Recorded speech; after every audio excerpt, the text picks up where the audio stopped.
On est là pour l'atelier philosophique de l'UNESCO. Les hommes, qu'est-ce qu'ils peuvent faire face à la violence? Voilà. Le débat est ouvert et c'est donc Nina qui préside.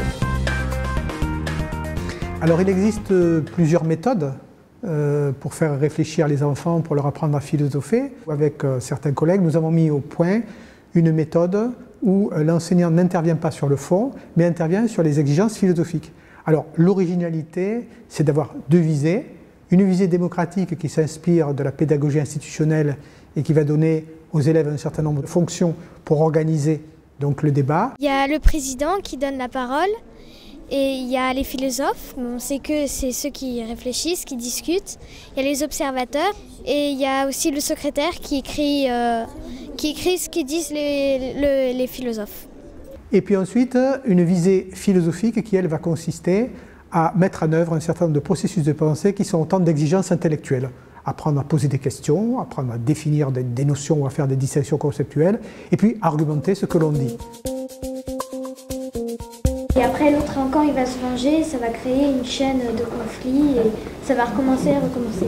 Voilà, là tu reprends donc l'idée tout à l'heure de Iris disant la violence, quelque part, disons, entraîne la violence.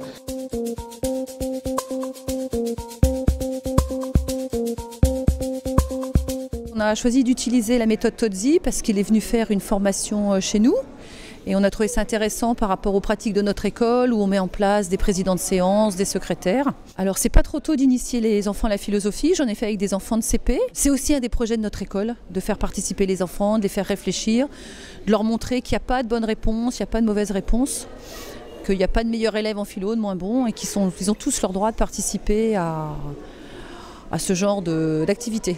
Alors il n'y a pas d'a priori ou de préalable pour commencer à réfléchir. Un enfant peut commencer à réfléchir quand il commence à parler, puisque parler, c'est déjà donner forme au monde, quoi. Et donc on peut commencer, dès que l'enfant commence à parler, à le faire, disons, réfléchir, et en organisant progressivement, disons, un cursus dans lequel cette réflexion dans et par le langage va être de plus en plus, disons, organisée. La moyenne section, mais la grande section, et surtout la grande section de maternelle, me semble le bon moment, si vous voulez, donc pour commencer.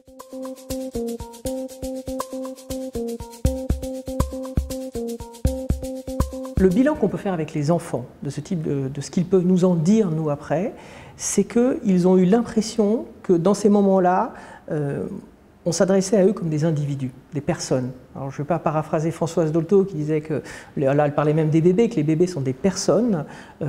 Et il y a peu de moments où les enfants ont cette impression d'être considérés comme des personnes. Ils ont eu l'impression qu'ils ont été écoutés, que leurs paroles avaient un poids. Et là, on travaille sur la confiance, sur une image positive d'eux-mêmes. La philosophie, c'est un moment où on échange ses idées. C'est bien, c'est un moment où on débat des sujets. Le thème que j'ai préféré, c'est la liberté. Pour moi, être libre, c'est être un peu détaché de la vie, alors j'aime bien être dans mes pensées, etc. Alors moi, ce qui me frappe beaucoup, c'est le plaisir que les enfants peuvent avoir à penser en groupe. On croit que la pensée, effectivement, c'est de l'effort, c'est du labeur, on se prend la tête, comme disent certains, etc. Bon, c'est vrai d'une certaine manière. Mais dès lors qu'il y a une communauté de recherche qui s'attelle à réfléchir à un problème important, dès lors que ces sujets donc, les concernent, à ce moment-là, ce qui est important, c'est le sujet lui-même. Et donc ils vont s'investir, disons, dans ce sujet-là, et ils vont développer, c'est ça les conséquences que ça a, une capacité, disons, de réflexion qui est parfois surprenante pour nous autres, donc les adultes.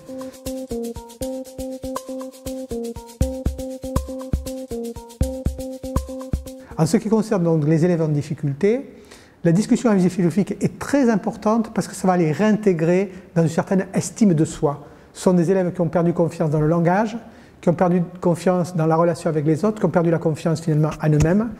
Et le fait de se sentir autorisé à parler et à dire des choses qui seront considérées importantes sur les principaux problèmes de la condition humaine, ça les remet debout, ça les réinstaure dans leur dignité. J'ai adoré, c'était très bien. C'était très intéressant. On a appris beaucoup de choses sur la violence et on a pu dire les choses qu'on pensait.